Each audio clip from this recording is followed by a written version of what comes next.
সাকিব আল হাসানের বাড়ির সামনে, অর্থাৎ যিনি মাগুরা এক আসনের সংসদ সদস্য ছিলেন, তার বাড়ির সামনেই রয়েছি।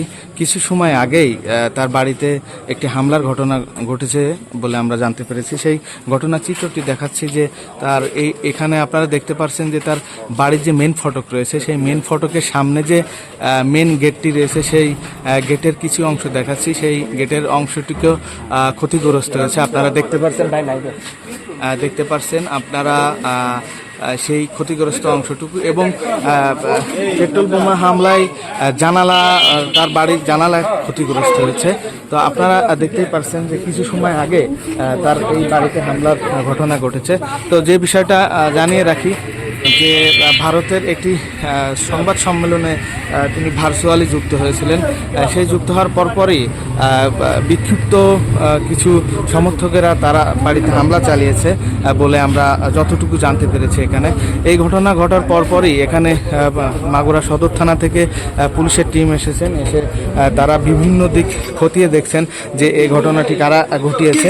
তবে তারা এখন পর্যন্ত নিশ্চিত করে বলতে পারেননি যে তার বাড়িতে কারা এই ঘটনা ঘটিয়েছেন। আপনারা দেখতেই পাচ্ছেন যে আমার সামনে যে তার মূল গেটটি রয়েছে, সেই গেটের একটি অংশ পেট্রোল বোমা মারা হয়েছে। আমরা যদি একটু দূর থেকে দেখাতে চাই তাহলে আপনি দেখতেই পাচ্ছেন যে কিছু সময় আগেই এই ঘটনাটি ঘটেছে।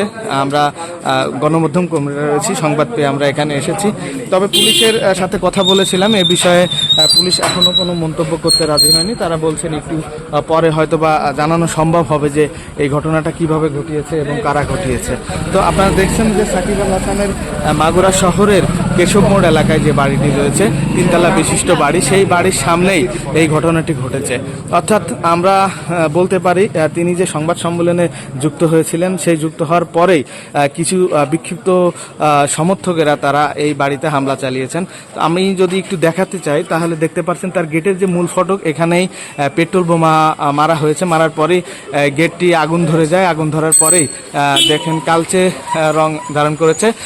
এবং পেট্রোল বোমা মারার পরেই কিছু বাড়ির সামনে তার জানালা ছিল, মূল যে বাড়ির সিঁড়িঘর রয়েছে, সেই সিঁড়িঘরের জানালায় আপনার তারা ইট পাটকেল নিক্ষেপ করেছেন, যার কারণে জানালাও ক্ষতিগ্রস্ত হয়েছেন, জানালাও ভেঙে গিয়েছে বলে আমরা দেখতে পেয়েছি। তো এই সর্বগুলি বলা যায় এই ছিল মাগুরা থেকে সর্বশেষ ঘটনা। কিছু সময় পরেই